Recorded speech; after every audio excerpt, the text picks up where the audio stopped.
Why do I always forget to unmute my mic? I kept talking this entire time, and I forgot to unmute my mic because that's just how I am, and I always do that. So you guys on TikTok, you're so what's his face? You're lucky because there is no mic to unmute or mute. So what I was saying for the third time now is I think I sprained my ankle. I'm waiting for it to let me know how much it hates me tomorrow. Pro tip, if you're European and you're used to sidewalks being taken care of, and pavement on the sidewalks not have cracks and holes and all that stuff, that's not the case in Kyiv in a lot of places. So when you walk down the street, do not stare at your phone, because it is the concrete underneath you isn't necessarily going to be fine. So I was walking and I was staring into my phone because I was looking something up for my dog, actually. And that's where a pothole happened, and I sprained my ankle.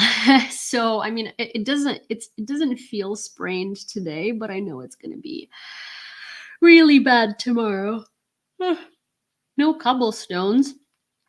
There are no cobblestones and sidewalks usually. Cobblestones are they're in Podil in Kyiv, and they are in central Lviv, but it's not like all of our streets are cobblestones. So yeah. So that was fun. Is there any swelling down there? I can't tell right now, Scooter. I really don't want to look at it. It bothers me sometimes when I make specific movements, but other than that, I don't feel it as of right now. But it hurt a lot when I did sprain it. It was bad. And also I couldn't tell what it sounded like when I sprained it because I had noise canceling headphones in my ear. And no, I didn't ice it because I was outside and I was going to run errands. So I did not did not have the opportunity to. So we're just going to see what happens. It's fine. Hi, Carlos. Hi, Mark. Hi, Niels. Oh, Niels, thank you for being a member of the YouTube channel for 4 months.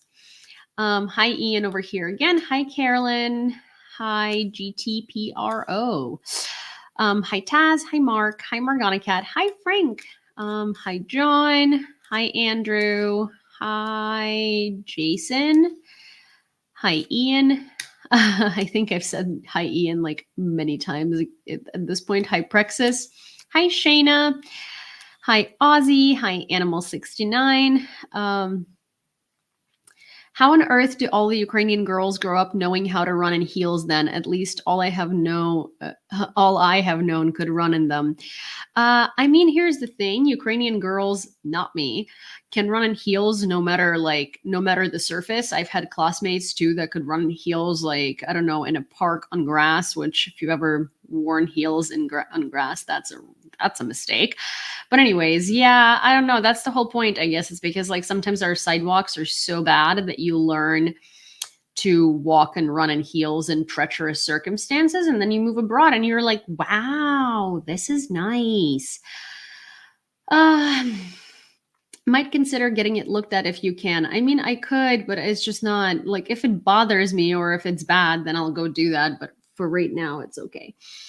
Hi, Adventures with Crystals, and hi, user 336. But yeah, so yeah.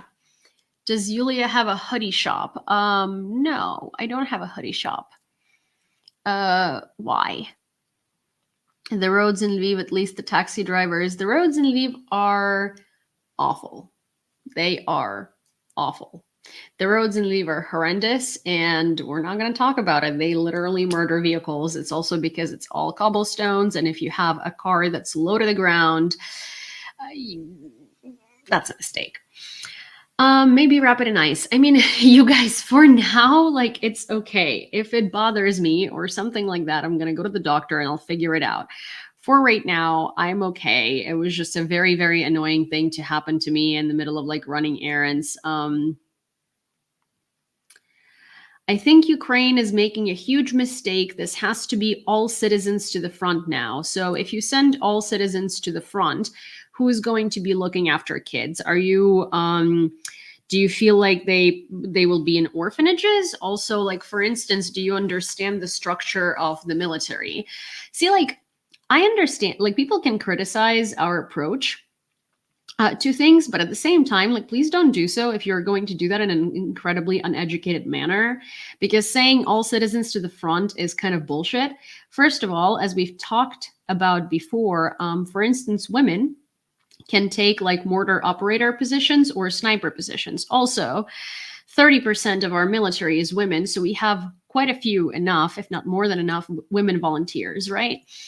The reason why women can't be infantry in most cases is because an average woman can't pull out an average wounded man off a battlefield.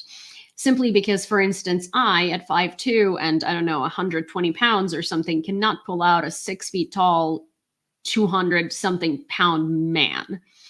So there is that. Also, again, so you send all citizens to the front. How is the economy working?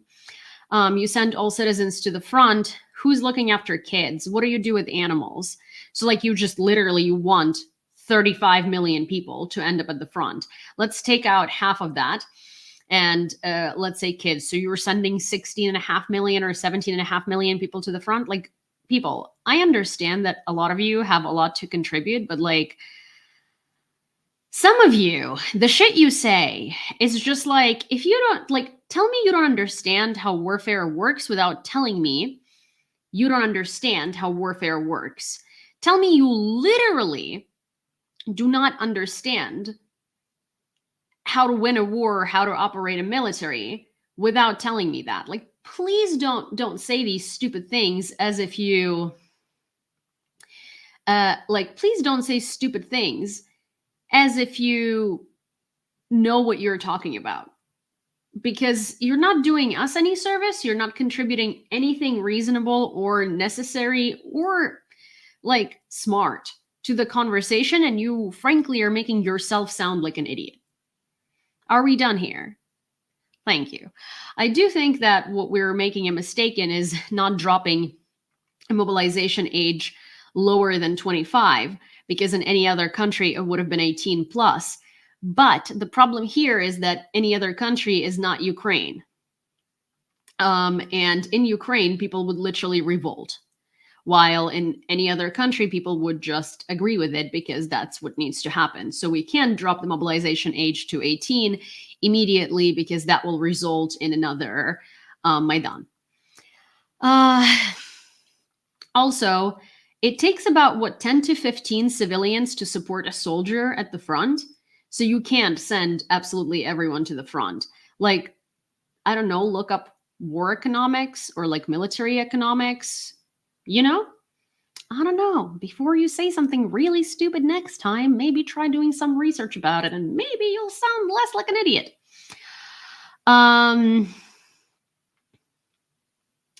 There won't be a Maidan until the war ends. Well, here's the thing. You think that, and you say that, and we hope that, and we think that. But at the same time, we are the type of society that does revolt when we are not agreeing with our government or the practices that they're implementing. And we're not agreeing with a lot, which is normal. It's wartime, right? People are exhausted, people are angry, lots of things are not going the way we want them to be going. A lot of people do not understand politics but are very involved in it. There is a lot going on, but at the certain, like, you need a delicate balance, because you don't want to piss off the society, even if it's something necessary and the society doesn't understand how things work. Right? You still don't want to piss them off to the point of no return, because you're going to shoot yourself in the foot. And I don't think our government wants to do that any further, because they kind of lost their PR war in Ukraine for a while. They've been losing their PR war in Ukraine for a while now. So anyways, But yeah, whoever asked that stupid question, like, sir, I don't think that accomplished what you thought it would. Okay. The far right did very well at the European Parliament elections today. AfD in Germany, Fratelli in Italy, RN in France will be very interesting for Ukraine. I mean, the far right has been doing very well for a while now, right? Isn't that the whole point? There is a slight little hint of Russia over there. Darwin Award. Hi, Michael. You can think about one country an example of another country's example. Well, that's true, but I mean, here's the thing: like, it's not necessarily, you can't really compare a country to a country unless they actually are structurally similar. But in this case, what I was trying to say when I was saying that most countries would do this is that in reality, most countries under a full-scale invasion would mobilize 18 plus. And that's a reasonable thing to do. It's just that since we did not do that from day one, now it's going to be a problem. What am I missing? The 18 years old thing is our US norm, but it doesn't have to be everybody's. I agree. I mean, to be fair, it would make sense. It would. But at the same time, like there are complex societal dynamics, right? Like for instance, most people like 26 or 27 and above in Ukraine already have at least one child, right? So if you mobilize like a slightly older 20s, you're giving the younger 20s ability to reproduce. And obviously, since Russia is killing off so many Ukrainians, we're struggling in that department. So I would say that that's probably also strategically done because of that, because you don't want to send super young men that are childless to the front because they still will reproduce and create more people, right? So, and create more Ukrainians and like more population that we've lost. So there is like, I mean, there are very complex dynamics, right? War is not just, when you think about mobilization during the war, it's not just like sending people to the front and picking and choosing, you know, age categories based on like their physical endurance or like their average physical endurance or something like that. It's also about what it does to the society as a whole and like long-term effects, right? And long-term effects of mobilizing 18-year-olds are not very good. You also kind of want to give them a chance at education, right? And a chance at life, to be honest, because 18 is very young. And as we know, like, I don't know, I feel like also 18-year-olds would, well, I mean, everyone comes back incredibly scarred from Russian captivity because they do not apply any Geneva conventions and they treat Ukrainian POWs with like, you know, Stanford prison experiment type of way, even worse. Like Stanford prison experiment was probably nothing compared to how Ukrainian POWs are being treated. They're going through like a genocide, you know, they're being starved and fed so little only to keep them alive. Like you've seen those pictures that legitimately look like they're straight out of the Holocaust Museum or the Holodomor Museum, you know? But at the same time, I feel like if an 18-year-old got into Russian captivity, like they would never ever be able to recover. An average 18-year-old. Some 18-year-olds are much more have much more endurance than, you know, than a 27, 32, 40-year-old man. But I'm just, you know, I'm just like spitballing here, sort of like some theories. But for the most part, it is definitely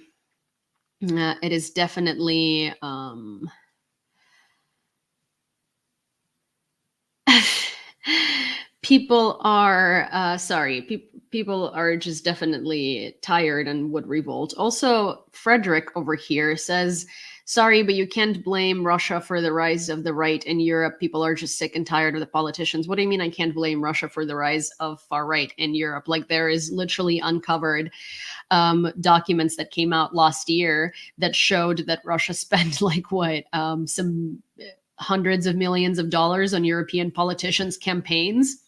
What do you mean I can't blame it? Like, yes, I can, because there is evidence that Russia literally funds campaigns of the politicians that it favors, and those are always far-right politicians. And I get it. Sure, people are tired of the politicians, but that's also like, that's what Russia thrives on. They literally take things that people dislike and create propaganda about them to make people even more like heated about them. And that's how they install far right politicians. So yes, I absolutely can, because it's a mix of people being fed up with their situations and Russia taking those emotions and playing on them. You also can literally find evidence of Russia sponsoring at least, and there was an amount, I believe it was like 300 million or something like that, that they could track in the past like year or so. So that's just 300 million of trackable funding. Trackable, okay? Just what they had like ironclad evidence for.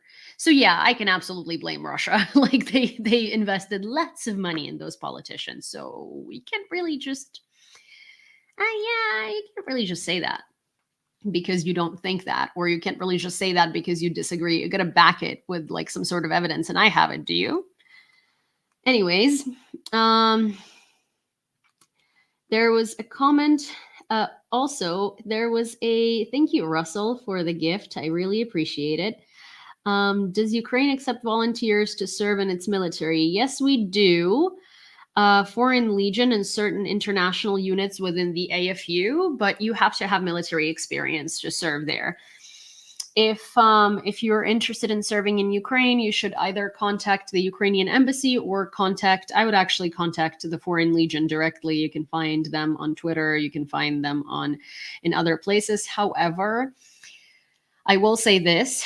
Most people that actually do have the right experience and know how to fight and are not here for clout to like, I don't know, resurface their PTSD or something genuinely. And I mean it because they're like, here's the thing. Before I say anything, I want to preface this by saying this. I really, really appreciate and I'm very grateful to almost every foreigner who comes here to fight, because there are also a lot of people who have severe PTSD who can't serve in their own military anymore because, thank you so much, because they have been discharged. That might be for psychological reasons, for that same PTSD, that might be for reasons of injuries, that might be for a lot of reasons, but they no longer serve in the military. But because of that severe PTSD, they don't know how to function in a real society, in everyday society. They would rather go back to war. So what they end up doing is they come here, but they have severe PTSD, but they come here and the records are not transferred. So it's not like anyone knows that they have been discharged because of like PTSD or whatever, right? They can serve here. So that ends up causing a lot of problems. There are also a lot of foreigners here that come here and think that it's going to be Afghanistan type of warfare. It's not. You're going to be shelled out of artillery 24/7, and it's going to be hell. You're not going to have evac helicopters. You're not going to have air support, and it's going to be very, very difficult. So a lot of people that do come here end up leaving in like 2 weeks or 3 weeks, which is why now the AFU introduced 6 months contracts for foreigners, because so many foreigners were expecting it to be like, you know, much easier than the circumstances they end up in, because we are the side that isn't getting supplied with all the modern weapons. So you have to like run, head first into the battlefield without all the necessary equipment. Also, in the Foreign Legion in general, so we hear both foreigners and Ukrainians say that there are two types of foreigners that come to Ukraine. Volunteers and military. The people that are running to something and the people that are running from something. So there are lots of people that are running from something in the Foreign Legion. Up until recently, the Foreign Legion wasn't really doing a lot of background checks or checking the people that are signing up for it as extensively as they should have. And there were lots of really shit people in the Foreign Legion. And I mean, like, there were dudes that just like bounce around wars, and reasonably they probably should be mercenaries, but they're not, because they're not like, it's not like they come here with a mercenary company. They just, they just apply and join the military, and they are with the AFU. But the thing is, they're not here because they want to fight for Ukraine. They're here because they fucking want to kill. there are lots of people who want to fundraise and steal money and pretend like they're at the front, but in reality, they're sitting on the sidelines and making TikToks. There are lots of very opportunistic people that come here to Ukraine because, that's an opportunity. So, what I will say is, uh, I don't know how to say this because I don't necessarily want to say anything bad about the Foreign Legion. But I will say that most of the serious people who have stayed here for a very long time usually end up joining the Legion for like a couple of months, figuring out that it's a pit of drama with a lot going on there that they don't want to be a part of, and then finding a foreign speaking unit within like a Ukrainian brigade. And there are quite a few of those. Also, Azov now has an English speaking unit. So you could try and apply for that. You could be invited for an interview, but you do have to do extensive tryouts for Azov because, again, their standards are very high. Third Assault has an English speaking unit now too. 59th doesn't anymore. 72nd, I believe, or 73rd does. So it's like point is, you should probably find people that serve here in Ukraine or find volunteers, and you should connect with them and have them direct you towards which unit to try and join, because I'm going to tell you now, the Foreign Legion is not necessarily the answer. And like, again, there are some very, very good people there, but for the most part, everything I hear, all the drama, all the money stealing, all the crazy people that come here and literally like, I don't know, end up fucking with national security, not because they're pro-Russian, but because they're just literally here for the wrong reasons. They all come out of the Foreign Legion. So be very careful. I wouldn't necessarily I would only join the Foreign Legion to meet people who can then transfer you somewhere away from the Foreign Legion. So yeah. And I mean, if you go far enough back on my channel and hear some stories about like soldiers who literally have done some crazy stuff, like doxed their bases and like, I don't know, wrote to Russians and were like telling them about the positions of the armed forces of Ukraine and stuff like that. And are people from the Foreign Legion who came here because they wanted to write a book about their time in Ukraine and thought it was going to be a book deal and a ticket to like skyrocket, like 5 seconds to fame, So yeah. So there is that. Okay. I'd only join Foreign Legion for TikTok clout. I mean, then why join at all? But that's basically why people join. That's basically why a lot of people do that, to be honest.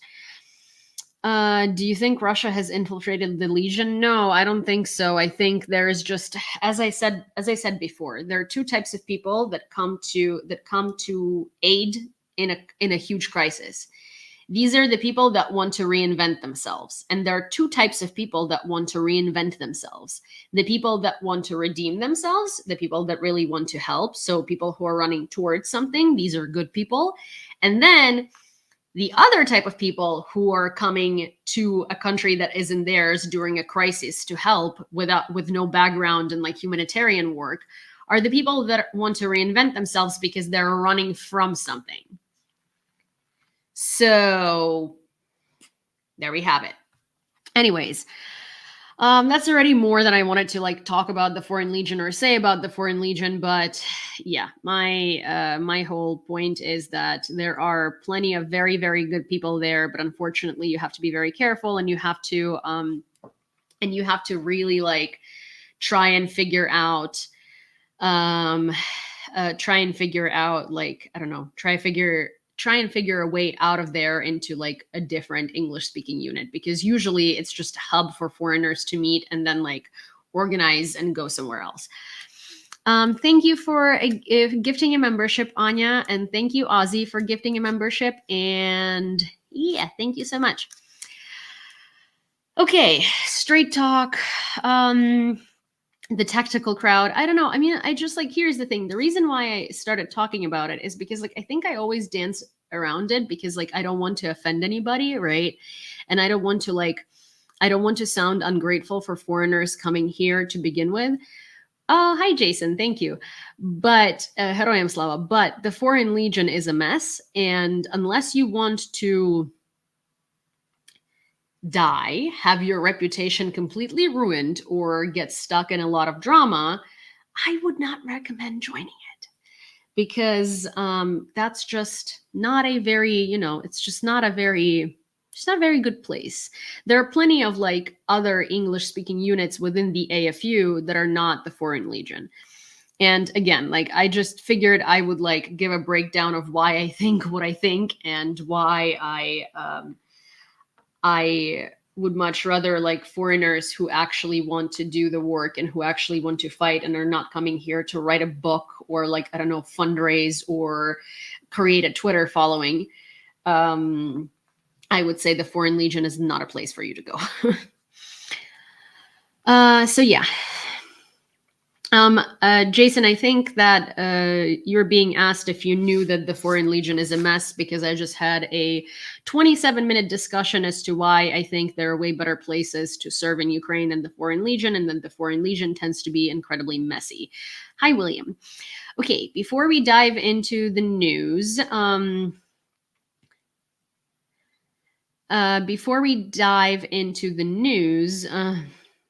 Foreign Legion is a mess right now. Well, it kind of has been. Like, that's the thing. There are good people. I'm going to summarize it very quick.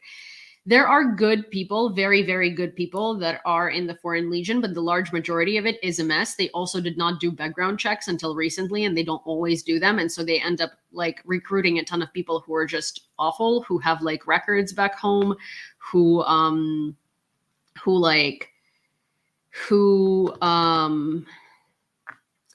I don't know. They're just crazy. Like, literally, if you're a foreigner, you want to do good in Ukraine, stay away from the fucking Foreign Legion. Genuinely. Stay away from the Foreign Legion. Stay away from these, like, weird, huge organizations that have been, like, created by foreigners who came to Ukraine.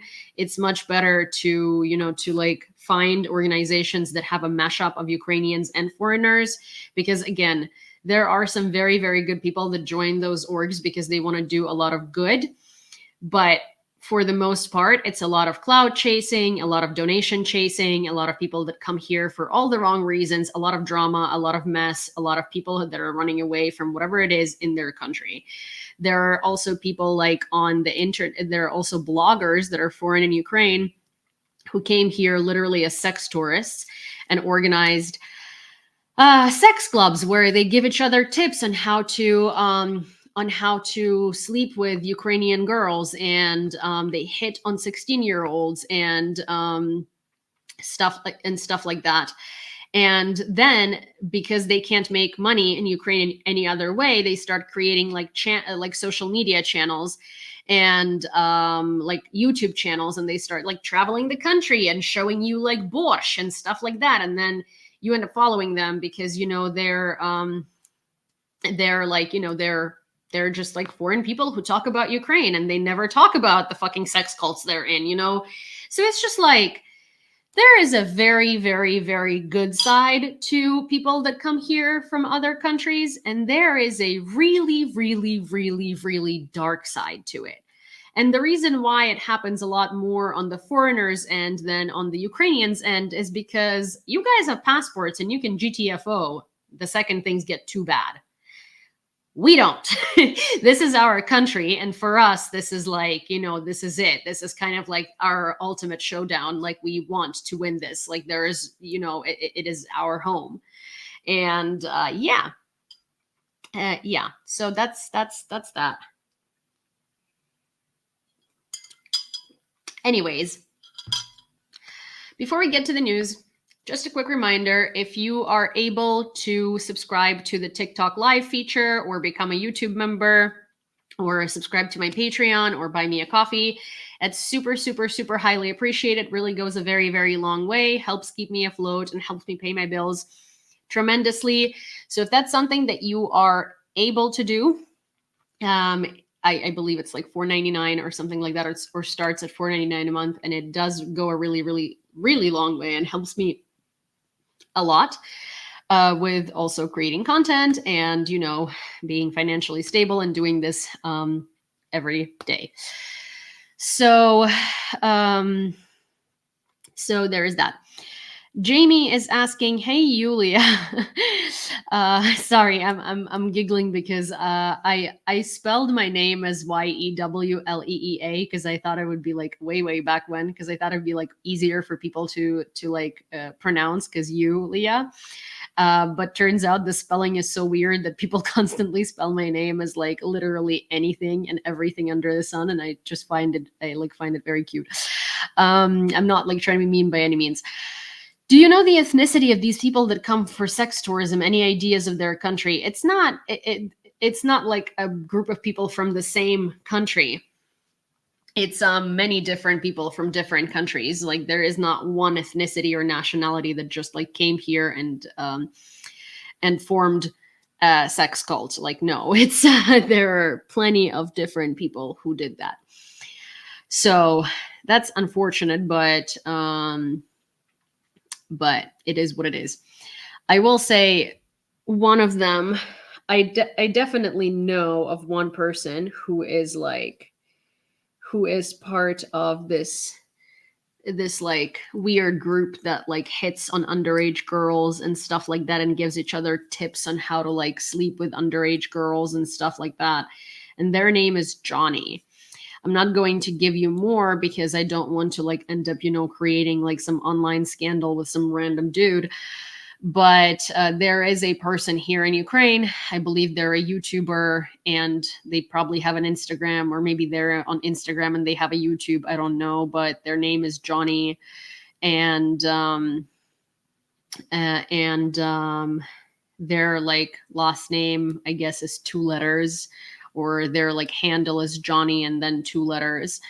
And if you follow them, don't. Because behind the scenes, they are an awful predatory human being.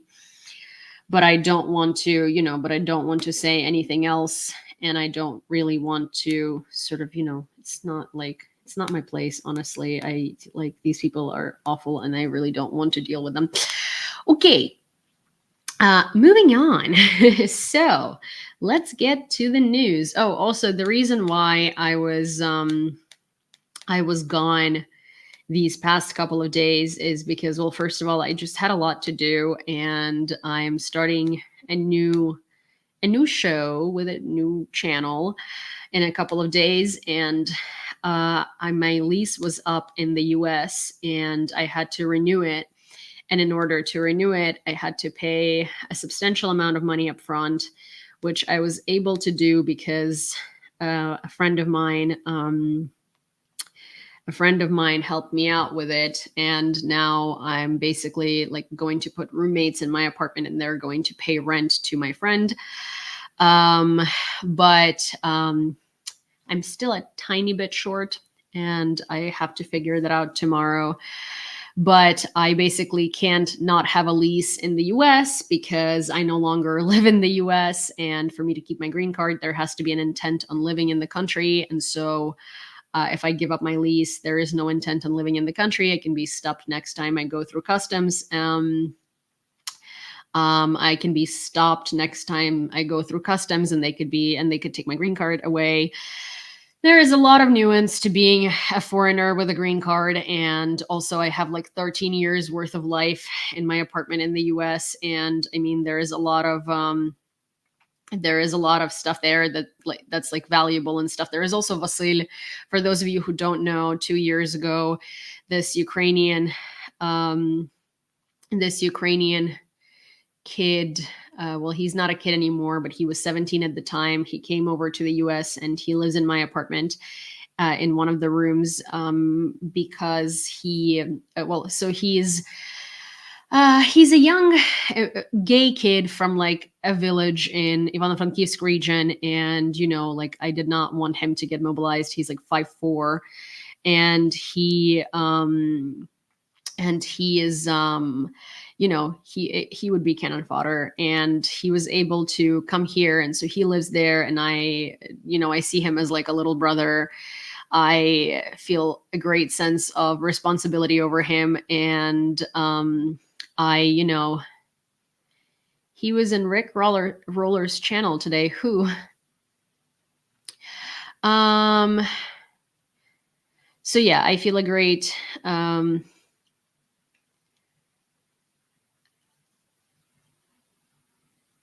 someone block that thing, please?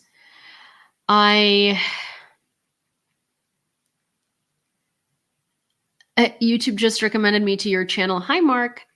But so yeah, I feel a great sense of responsibility over him, and I'm like, not super, I basically, yeah, he recently lost a job. He's looking for a job. So there's a lot going on. So it's been a lot. And I am about $1,000 short, and I am going to deal with that tomorrow. Well, so yeah, anyways, it was like a huge thing over the past 2 weeks, and it's been very emotionally draining, and it's been super like stressful, and there was a lot going on. So honestly, like a lot of the days I would not go live because I just had to figure it out, and time difference and stuff, and I was just also like emotionally and physically exhausted.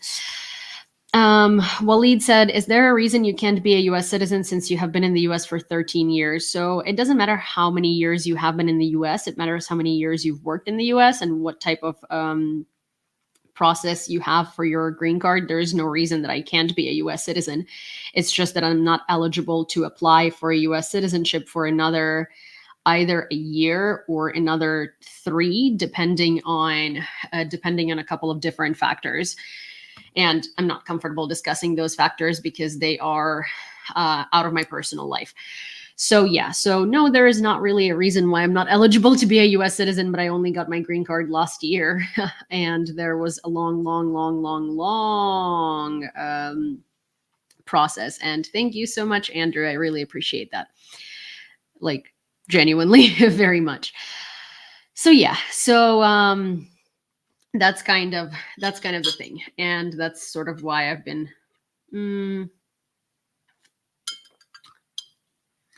Okay, Jason says, Johnny FD was in Rick's channel earlier today, was a reply to an earlier post. You're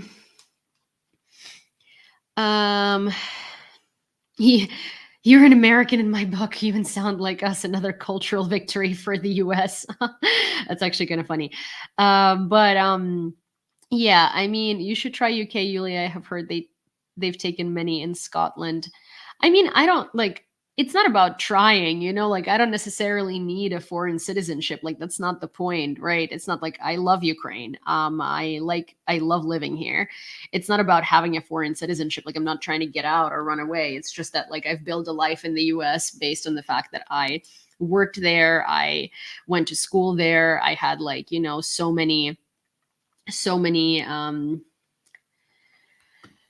anyways, it's like US is home as much as Ukraine is home. Like I've spent 13 years of my life there. I don't necessarily want to go and try other countries to like live there. There is no point in that. It's not like, it's not really a thing. But yes, I'm happy where I'm at, and I would like to keep what I have in the US because it's a second home to me. Like no matter how much I hate the food there and a lot of things, and no matter how much I hate the politics there currently, and the fact that literally, like why can't we find a presidential candidate that's like younger than 80? Why? But there is that. Anyways, come to Canada, it's still North America. Well, like, I don't need to come anywhere. Like, I want to visit Canada. I've been living next to Canada for so long and could never visit it because I did not have the ability to. But, I would love to visit Canada one day. But I don't want to live in Canada. I don't necessarily want to live like, I'm happy where I'm at. Like, guys, I'm very happy where I'm at. I'm sorry. I feel like I'm being put on the spot with these questions because I don't want to offend anyone and be like, I don't want to live in your country. But that's not the point. The point is that like I already have 2 homes and I love them no matter the flaws, like I have New York as my home and I have Ukraine as my home. Also, Chad and Grumpy, thank you so much for the cumulative amount of $120 that I will pay towards. Actually, I could probably do that right now. Well, no, because it takes a $6 fee, so I will do that later once I have the rest of it. Where am I located now? I am in Kyiv. I would like to visit Canada, but big cities scare me. Well, Canada is full of small cities too.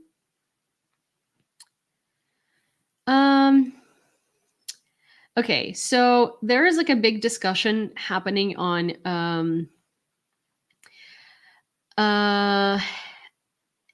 there are 2 things that I want to respond to. Also, thank you, Russell.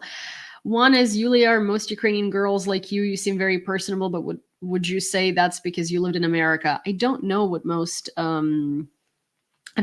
Ukrainian girls are like. I don't necessarily like to generalize people like that because I don't know.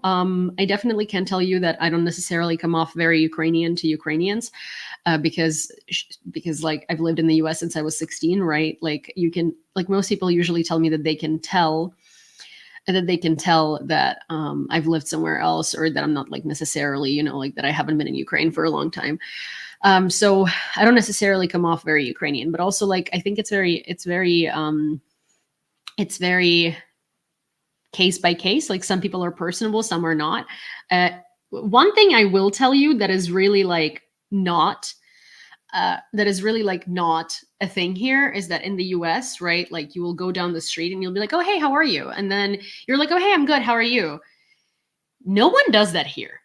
I mean, like you can say like good evening or good afternoon to your neighbor in the elevator, but like you don't randomly like make eye contact with people in the street and like tell them, oh, hey, how are you? Or like people that you don't know. Nobody does that. You also do not smile at strangers on the street. Like it's weird. No one wants you to smile at them on the street. Like if you smile at a person on the street, they assume that you want to like make contact of some sort with them, right?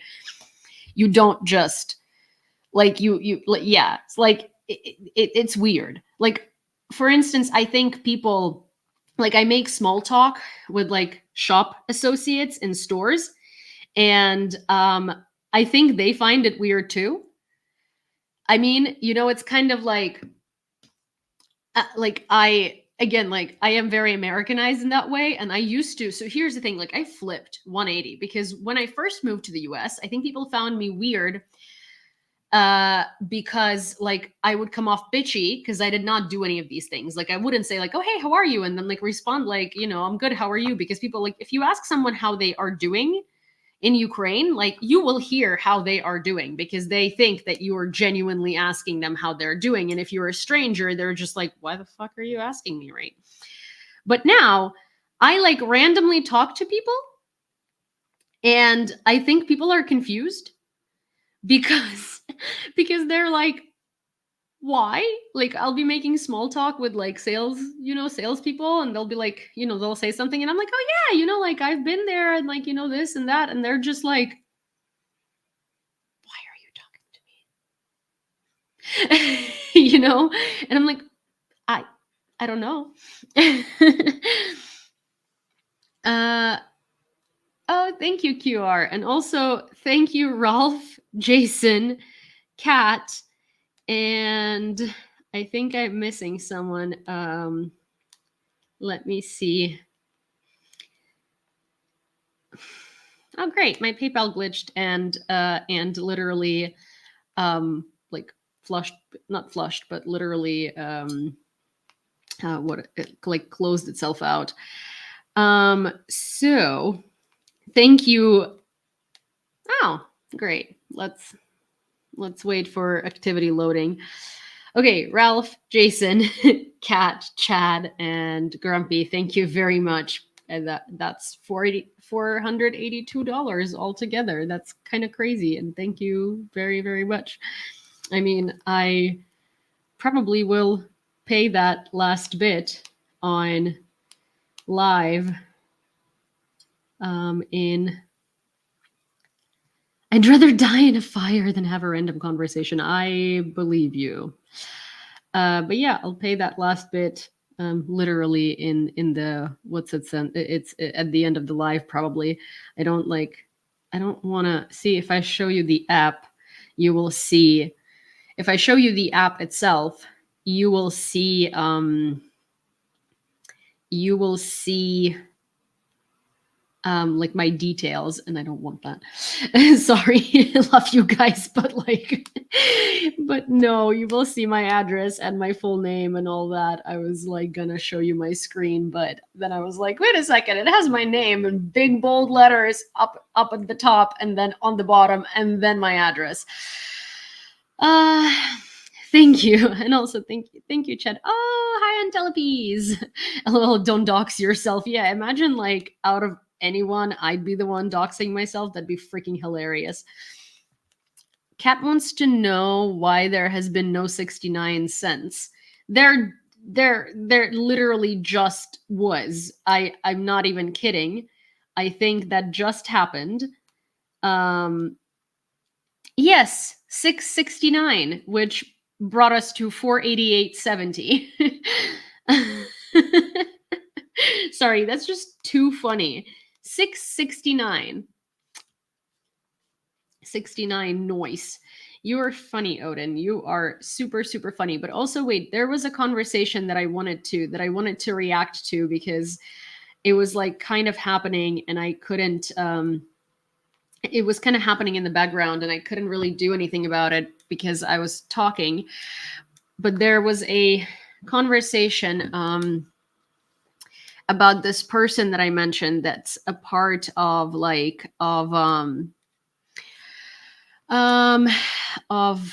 this very bad group of people. So this is something that's known among most of the foreigners in Ukraine. For instance, an interview with that person was recently pulled from a podcast on YouTube because of that. I don't want to be responsible. I didn't realize how many of you know who this person is or that he's somehow connected to Rick. So please, please, please remove me from this dialogue. Like, I thought he was just a random, like, I don't know, freaking travel person on the internet. I heard about this situation from many people that are like credible, that are journalists who have lived in Ukraine for a long time, that really care about Ukraine, that speak Ukrainian, like people that I trust. I've heard from them about this many, many times. And I've been hearing about this person in this situation for a while now, but I never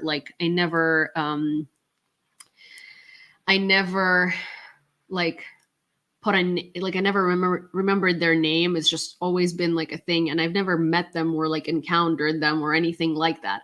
But the thing is, like, I don't want to be responsible for people finding out or for people like doing anything about it, because the reason why I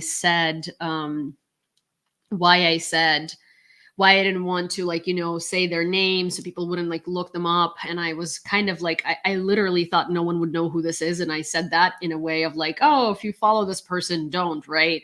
Because I didn't realize that they were like showing up in Rick's community and stuff like that. It's not something that I've just heard as a rumor. Like, there are serious people that like brought this to my and other people's attention. It's apparently a pretty well-known fact in the foreigners in Ukraine community. Like, it's like, I called it a sex cult. It's obviously not like, it doesn't have an official standing of a sex cult, but it's like a weird, creepy group of foreigners who give each other tips on how to get girls. They hit on underage girls. They do all of these disgusting things. And I don't want to be the whistleblower here, because I don't know this person. I don't want to know this person. I didn't realize that so many people knew who this is on here. But point is, there are a lot of people like that who come here for no freaking reason, and they don't necessarily do anything here. other than that. And then they start creating YouTube channels and Instagram channels and social media channels to be able to support themselves. And it's a pretty like widespread occurrence. But yeah, yeah, that's kind of where we're at. Yeah. Okay. France begins training Ukrainian pilots and mechanics literally in the next few days, according to Macron. The French president also declined to disclose the number of Mirage 2005 aircrafts that will be transferred to the defense forces to avoid providing information to the enemy. I will not give you the details or the exact number. The priority is to start training pilots and mechanics. This is something that will be launched literally in the coming days in France. It will take place on our territory, Macron said. NATO Secretary General Jens Stoltenberg is abandoning a plan to create a 5-year aid fund for Ukraine due to resistance from alliance members. Bloomberg has learned the fund was planned to be $100 billion. Under the new proposal, which could win support from NATO defense ministers, allies would commit to spending at least $43 billion a year on lethal and non-lethal aid to Ukraine. That amount is equivalent to the average annual contribution since the Russian invasion in 2022. Okay, you guys, look, so I okay, I'm sorry for those of you on TikTok, but there is like a separate discussion going on YouTube, and like I genuinely wish I didn't say that because it's not my place in a way where I can remove this person from getting any air. I will, because if for instance I work at a news publication and that person is being interviewed by someone, I will bring that information to their attention and I will make sure that they will not be given airtime. But also, again, I did not realize how many of you knew this person, and I don't want to, I did that as a warning, thinking that none of you would actually know this person, and if you came across them, you wouldn't follow them, right? But I don't want to start an internet shit show. I never do, and I don't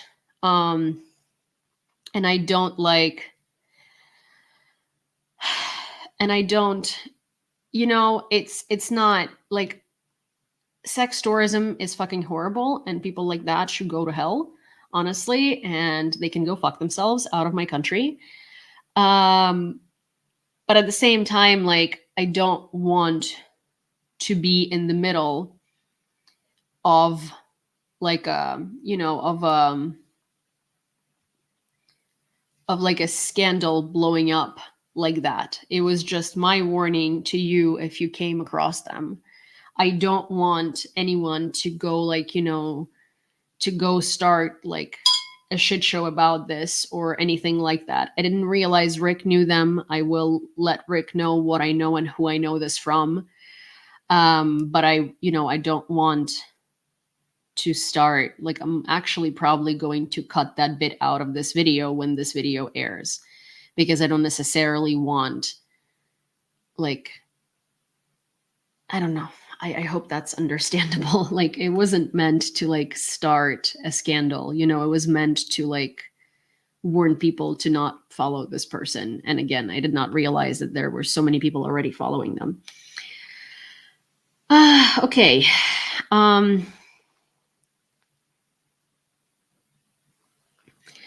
Macron and Zelensky signed agreements on financing the critical infrastructure of Ukraine. An agreement has been signed on a fund of 200 million euros intended for those enterprises that will invest in the critical infrastructure of Ukraine for reconstruction.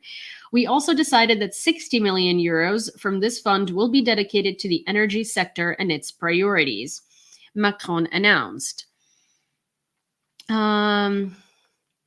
Franco-German arms concern KNDS is establishing branches in Ukraine. Representatives of Ukrainian and French companies signed a license agreement to create ammunition production capacity under the KNDS France Nexter license, according to Volodymyr Zelensky. They also signed statements of intent to create a service and repair center for KNDS France Nexter equipment in Ukraine and to use 3D printing technology for producing spare parts for this company, the president added. Also, there is sorry.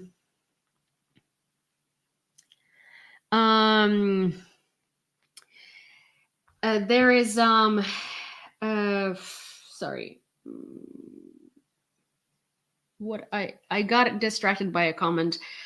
I also I did myself a disservice. Like, I'm sorry, not myself a disservice, but I think I did a disservice to this entire situation because I feel like there is going to be like a whole thing coming out of it, and then this person is never going to like actually get, actually get not punished, but actually like get consequences from this. But it's just going to create like some sort of a, I don't know.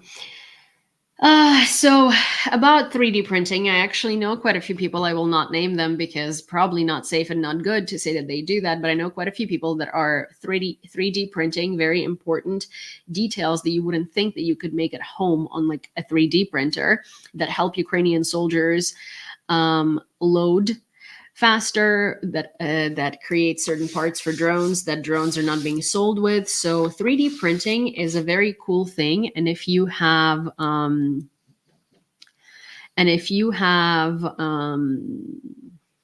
3D printer at home and you don't know how to don't know how to help Ukraine, you could 3D print some parts, and those are absolutely legal to ship, and they themselves alone do not necessarily constitute any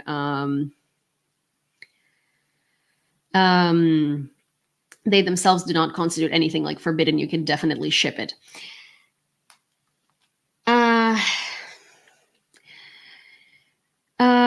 Also, thank you, Max Drax. There was another donation of $4.99, not $69, crazy, which adds up to $493.69. Oh, I see what happened there. I see. Also, thank you, Niels. That's very, very sweet of you. Thank you for gifting Yewleea memberships. I really appreciate that as well. Okay.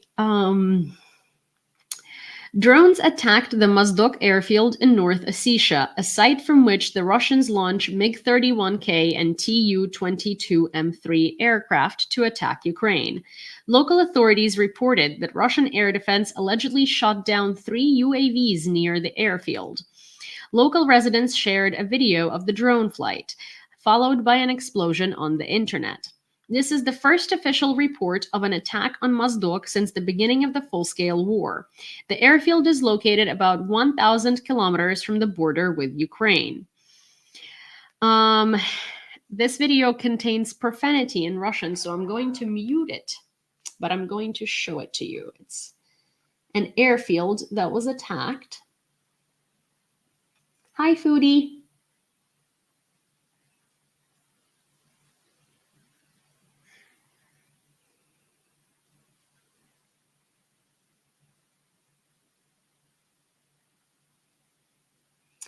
There are plans to turn obsolete paper printers into 3D printers. Lots in Africa. That's actually really cool. That's a great initiative. But see, oopsie doopsie. There are someone smoked too many cigarettes.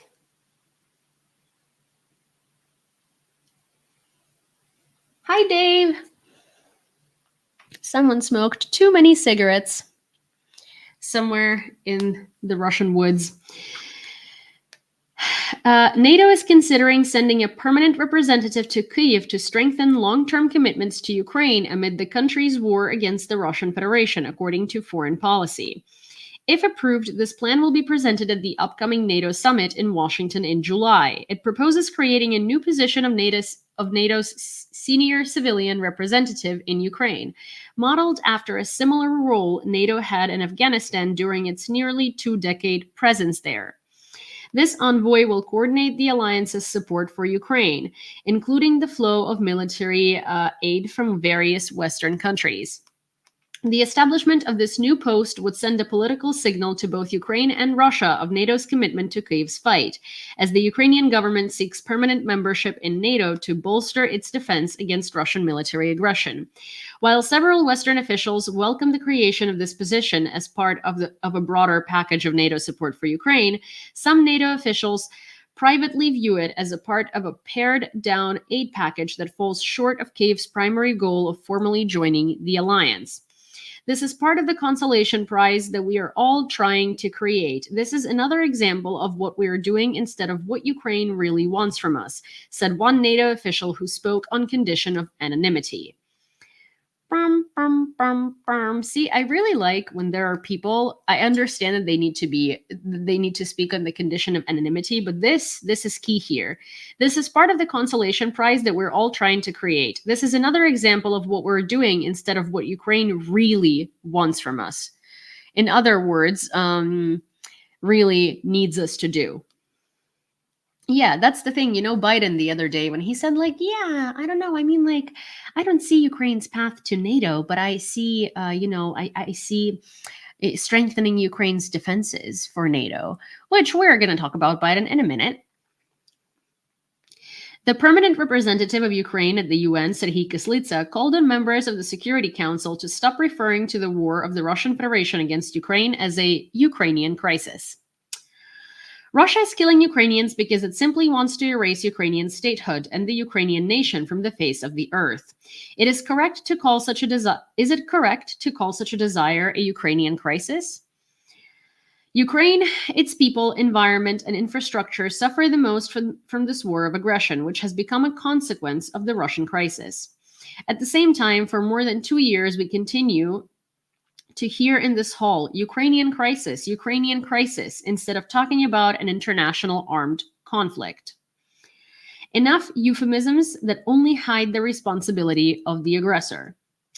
This is not a seminar of experts, journalists, or the general public, where they compete in inventing new words, Kyslytsa said, urging the use of appropriate language regarding the international armed conflict, which is a consequence of Russian aggression against Ukraine. Yeah, I'm so tired of hearing the Ukraine crisis or the conflict or the Ukraine conflict. Like, it's the Russian invasion of Ukraine, and the fact that, like, NATO Security Council, I mean, Russia is part of NATO Security Council, so not uncanny, but the fact that they keep calling it the Ukraine crisis, like, what crisis? Like, what crisis? Have we put ourselves in crisis? A crisis is something unexpected that happened that, like, sort of like happened on your own accord. Like, this was brought upon us by Russia.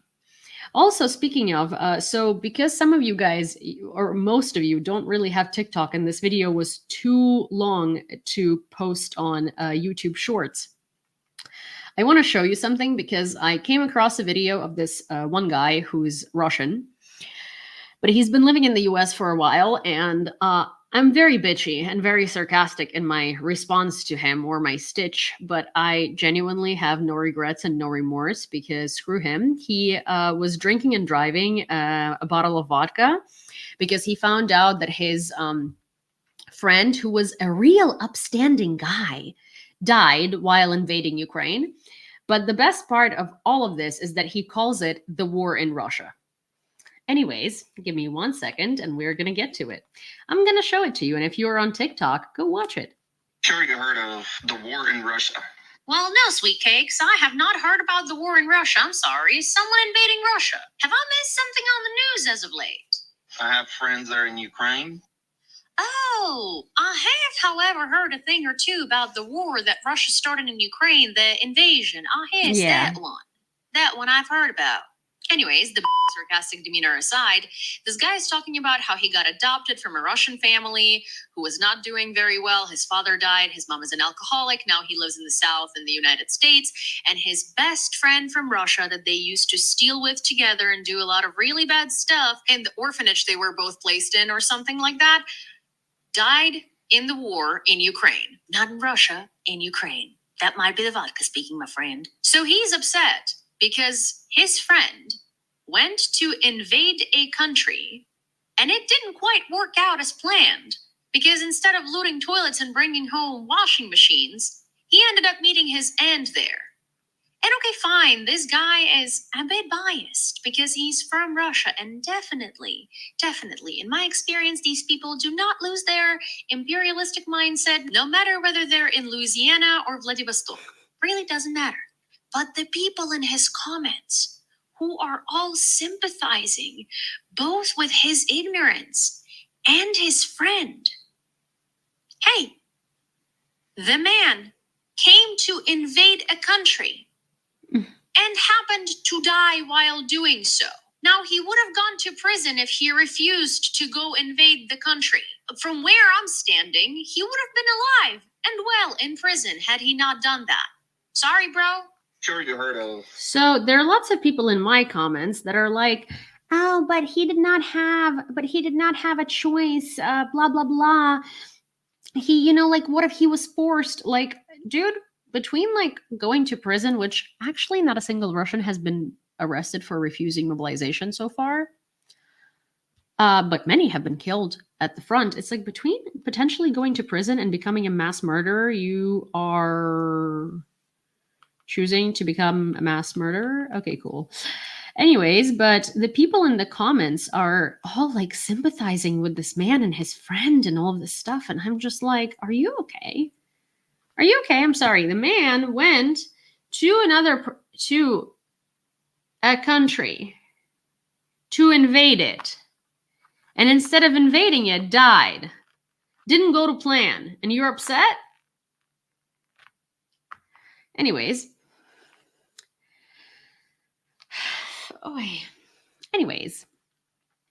The Japanese government is working on signing a new agreement with Ukraine, which provides for economic measures to support the country's recovery, according to NHK.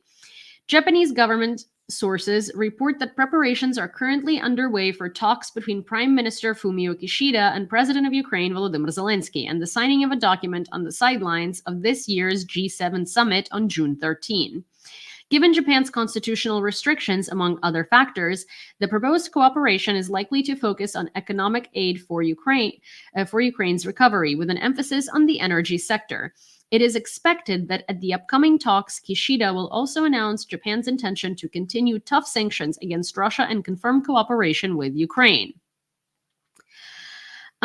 Thank you so much, Dave. Also, Michael said over 1 million made a choice to leave Russia. And imagine if that million came out on the streets in Moscow. Like, the thing is, I'm very anti-Russian, and I became very anti-Russian because of how Russians act. And when people praise Russians for leaving, and when people, I don't know, say that Russians can't do anything or something like that, like, don't praise them for leaving. Don't see Russians leaving Russia as a good thing. The Russians that choose to go to war instead of revolting, and the Russians that leave, the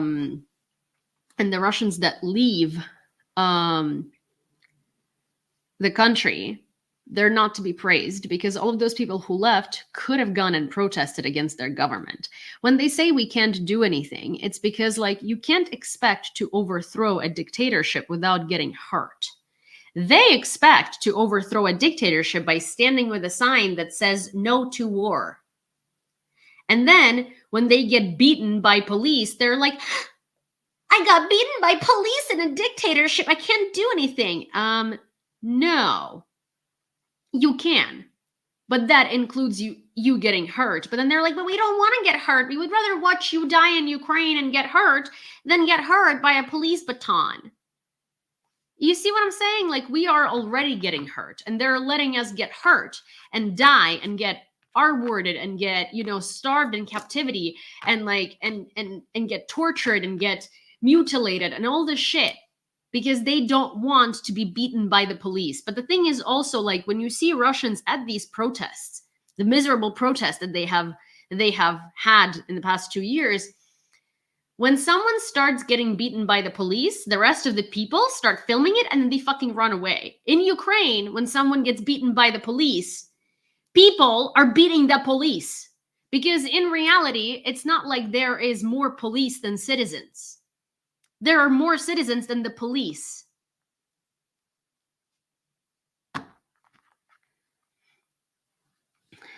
In response to Putin's word about the alleged illegitimacy of the leader of Ukraine, Zelensky said that Putin's legitimacy is recognized only by Putin. And in Ukraine, the president is elected by the people. Oof. For months, the Russian army made only limited gains on the battlefield against Ukrainian forces, which were short of weapons and ammunition. Now, as Kyiv receives billions of dollars worth of weapons from American and European allies, the space for Russian breakthrough is narrowing, reports Bloomberg. One sec. Gina says Russian people don't have weapons, plus they're too afraid to fight back. We didn't have weapons when we were going to Maidan. We made Molotov cocktails. That's the thing. All of these are excuses. If you want something, you find ways to do it. If you don't want something, you find excuses. And that's just what it is. Russia's attempt to open a new front in northeastern Ukraine in the Kharkiv region already looks like it has failed to achieve Putin's goal of creating a buffer zone along the border. Ukraine claims that it is inflicting significant losses on Russian troops in the battles around Vovchansk. Russian forces have made only modest advances since capturing Avdiivka in February at the cost of heavy casualties during months of fighting. They have been trying to capture Chasiv Yar in the Donetsk region for several weeks. The strategy of the Russian Federation to exhaust the forces of Ukraine is very expensive and bloody for the Russian army itself. This can lead to excessive depletion of forces on the Russian side, which in turn will give the Ukrainians a chance to counterattack, said Ruslan Pukhov, head of the Center for the Analysis of Strategies and Technologies. While Ukrainian officials sounded the alarm over the threat of a breakthrough by Russian troops during months of delays in the delivery of American weapons, the armed forces of Ukraine mostly held the front line. Despite the Russian army's numerical superiority in weapons, now, as U.S. President Joe Biden's administration rushes to deliver U.S. weapons to Ukraine after Congress finally approved $61 billion in April, the balance of firepower is beginning to shift. Ukraine is in a deep abyss because of the delay in the shipment of American weapons. And they are climbing out of that abyss. We saw how they resisted the Russian attack. And in a situation that is dynamically developing, weapons arriving on the battlefield in such a scale and in such quantities during the past few days and weeks is of great importance, said U.S. National Security Advisor Jake Sullivan, / my least favorite human being.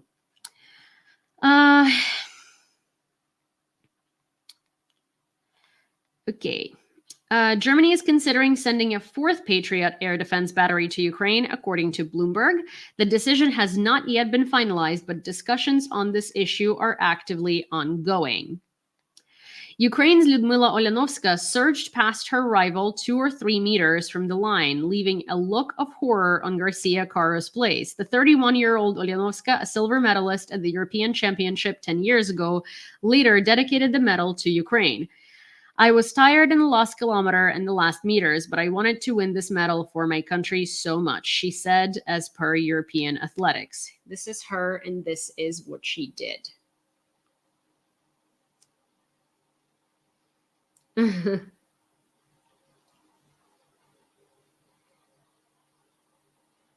this girl was winning, and then she didn't. But also the other girl, honestly, like, she celebrated a little too early. A little too early. So yeah. There is that. That was oof. I mean, like, that was kind of sad for the other person because, like, she was literally almost there.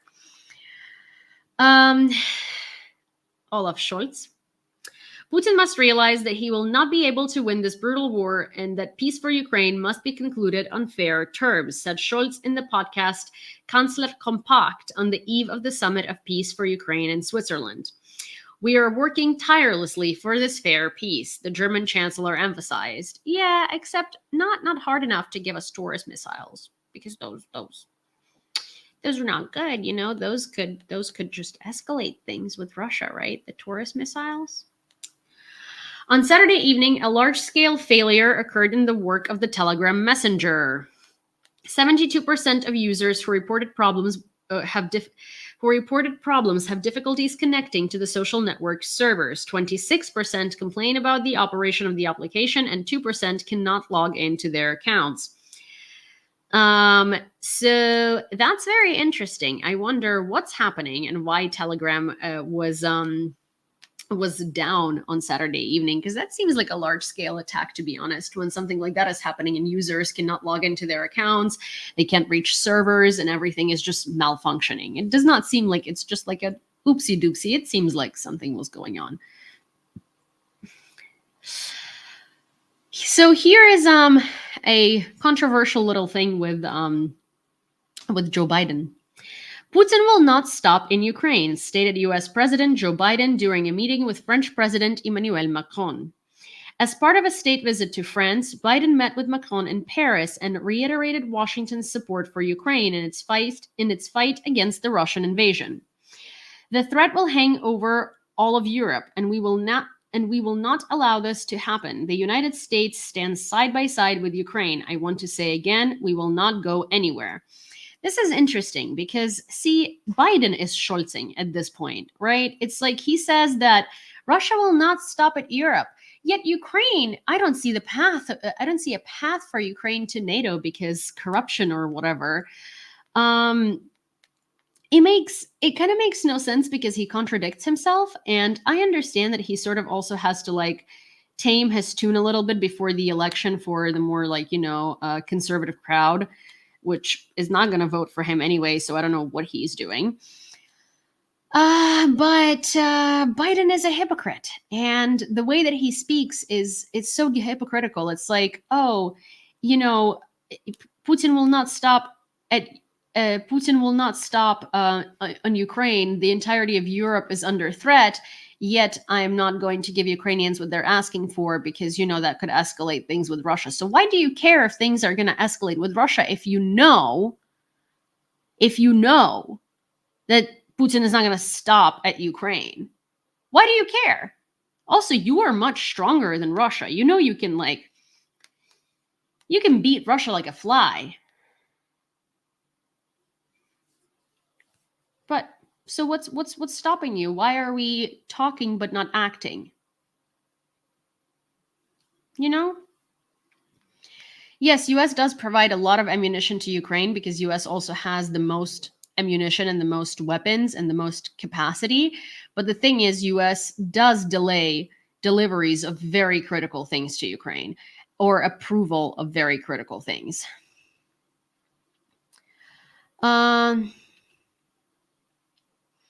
Biden is getting worse and worse the closer we get to the election. It's bizarre. He's not going to get Republican votes, and he's in danger of losing the left. That's the thing. It's like he's trying to reason with the right, but no one on the right really, like the people that he's trying to appeal to are not going to vote for him. Like there are people on the right who are going to vote for him because they understand the repercussions of voting for Trump. But like the people that he's trying to appeal to are not going to vote for him anyway. 90% of Ukrainian prisoners of war are subjected to torture. So far, 13 places have been identified in the Russian Federation where Ukrainian prisoners are held, as well as 120 in the occupied territories, according to Ukraine's Prosecutor General Andriy Kostin in an interview with Deutsche Welle.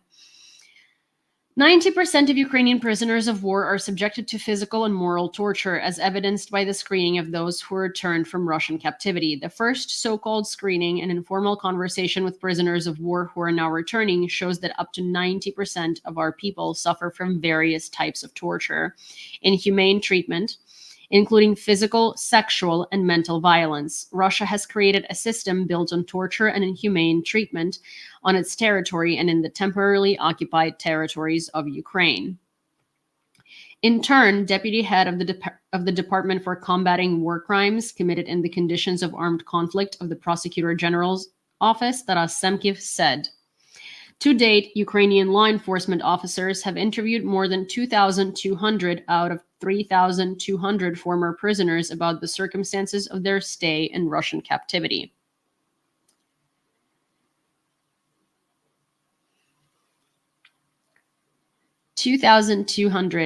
out of 3,200, 90% of those were tortured.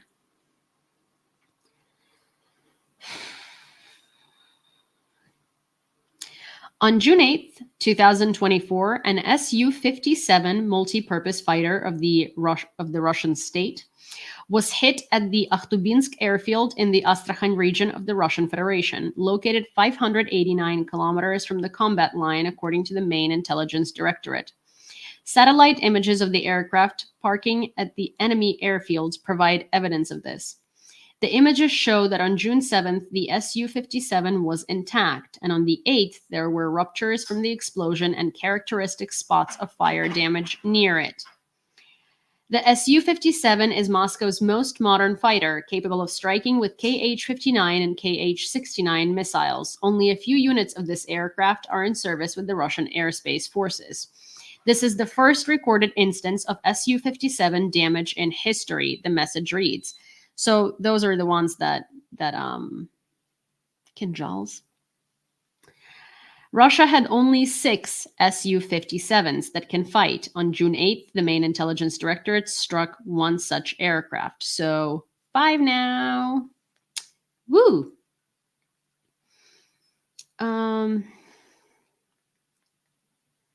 Russia is reportedly compelling young Africans to fight in the war against Ukraine, using threats of deportation as detailed by Bloomberg. Surprise. European officials estimate that thousands of migrants and foreign students have been coerced by the Kremlin into joining the fight alongside Russian forces, contributing to the recent offensive in the Kharkiv region. Moscow is replicating tactics initially employed by the Wagner private military company, recruiting foreigners in Russia on work visas. These individuals are detained and given a stark choice: face deportation or participate in the conflict. While some manage to bribe officials to avoid military service and remain in the country, many are forced to accept the military service deal. The coercion of migrants and students into combat began at the start of the war, according to another European official. These conscripted forces are experiencing severe casualties, often used in high-risk offensive operations to shield more experienced units. Ukrainian intelligence indicates that Russia is conducting a widespread campaign to recruit foreign mercenaries from at least 21 countries, many of which are in Africa. These recruitment efforts promise attractive signing bonuses and salaries to entice recruits. Additionally, recruiters are targeting migrants and students who had previously sought work in Russia, sometimes luring them with false promises of lucrative jobs before forcing them into military training and deployment to the front lines. So this is interesting because beforehand, Russia was inviting only African women to Russian universities, where they would literally employ them into creating drones for them by fooling them that this is them studying engineering at Russian universities. And the reason why they wouldn't bring African males is because they thought that African males are, well, this is a quote, too dangerous. Okay.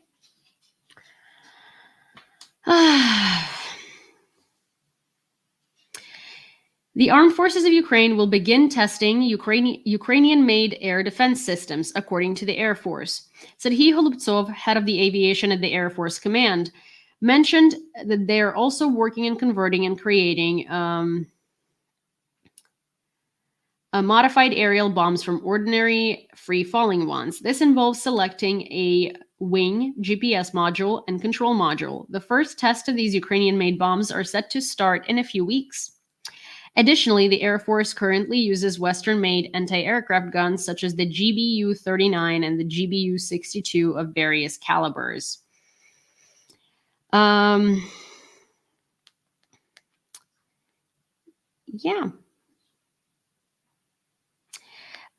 US President Joe Biden and French President Emmanuel Macron agreed on the need to use profits from Russian frozen assets for the benefit of Ukraine, according to the joint statement released by the White House following their meeting in Paris. And that's all good and jolly, but at the same time, they keep talking about these Russian frozen assets, and then there is always something preventing these assets to reaching Ukraine because there is some country against it, or some country that has an issue with it, or some country that I don't know disagrees with what assets and what percentage and how to procure them. So I'm not going to hold my breath. I'm just going to wait for it to eventually either happen or just not happen, or happen in 7 years from now, because I'm just tired of reading things about these Russian assets that literally never happen. That's all I have for you for today, you guys. Thank you so much for contributing $493.69 towards my New York rent re-signing, I guess, towards me being short on re-signing this New York situation that I have, that I fortunately and unfortunately can't really get out of unless I want to lose my green card and leave Vasil out on the street, which the second one concerns me a lot.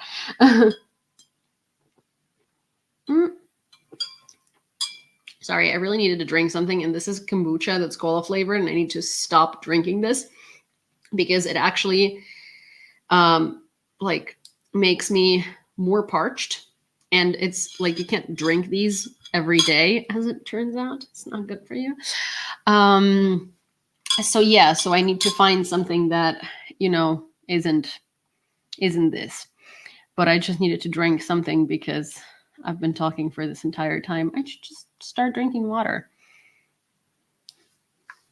You should have said another amount. Someone would have made a contribution to bring it back to 69. Well, I mean, it is $493.69, so can't do anything with the fact that this is the amount, and that's just what it is, and I can't change it. I'm having withdrawal symptoms from Monster cans. Oh no. Oh gosh. Energy drinks are awful. No. There is, in Ukraine, the energy drink is called Nonstop. I guess like the energy drink that all the military people drink. Oh. Thank you. It's actually, I think they've been, like the nails have been the same for 3 weeks, and I think I actually need to cut them because I'm like so tired of it. Nonstop? What does Nonstop taste like? I don't know, Michael. I've never tried it.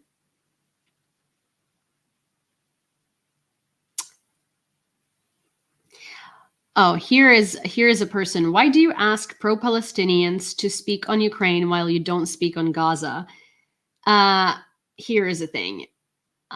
No, it's the pro-Palestinian movement in its majority makes it a point to hate on Ukraine and literally make Ukraine the problem and blame Ukraine for getting aid and stuff like that. And I was pointing out the hypocrisy. Ukrainian people do not go into videos about Gaza and write, "What about Ukraine though?" The Western supporters of Palestine go on videos about Ukraine since the day that the war began, the full-scale war began, and since 2014, and wrote, "What about Palestine though? What about Palestine though?" So my point is the hypocrisy. Like the pro-Ukrainian movement does not deliberately make videos to like shit on Gaza. I do not support wiping out Gaza. I do not support Hamas. I believe that Palestinians have the right to self-determination. I believe that Israel has the right to exist. I absolutely despise Netanyahu and his government, and I think there needs to be a lot of change, and also I think that the bombing of Gaza needs to stop. But like, Ukrainians are constantly being expected to speak about Palestine. Didn't your president though support Israel? Did you call for a ceasefire in Gaza? Did Palestine call for a fucking ceasefire in Ukraine from Russia? Did Palestine call on Russia to get the fuck out of Ukraine? I don't think so. Did Hamas do that? Hamas is actually allied with Russia. It's like we as Ukrainians are literally expected to do all of these things while we are surviving ourselves, yet Palestinians are not. And I'm not saying it's their fault. It's not the Palestinians' fault. It's the fault of the fucking Westerners that created this whole movement, because they expect everything out of Ukraine and don't expect anything out of Palestine. And it's like, please stop expecting Ukrainians, while we are going through a genocide of our own, to have the capacity to do that. Like, it's like, if you don't expect these things out of people in Gaza, stop expecting these things out of people in Ukraine. Do you get many air raid warnings? Yes, multiple a day. Okay, you guys. Thank you very much. Oh, wait. I just got a notification of some sort about something. Wait. Oh, thank you, Gary. So it's actually not 493.69. It's 498.63. Thank you, Gary. That is very, very, very sweet. Thank you very much. Wait. Sorry. All right, you guys. I'm happy you genuinely responded to my question. I mean, like, I always genuinely respond to all questions unless they're troll questions. I just think that, like, the expectations that are placed on Ukrainians are much higher than the expectations that are placed on everyone else. Like, no one has ever required as much out of people to justify. Like, we have to justify people supporting us. No one else does. No one else has to, like, justify support. Like, yeah. Okay. What's the status? Of Kharkiv? Do you have YouTube? Yes, right here. It's the same as my TikTok. But also, okay, I gotta go. There is also a troll, I think, on TikTok, and I think it needs to be removed. What's the status with Kharkiv? Is it out? Out of what? Like, are you asking if Kharkiv is destroyed in the most disrespectful manner ever? Yeah, it's being destroyed every day. Anyways, okay, you guys. I gotta go.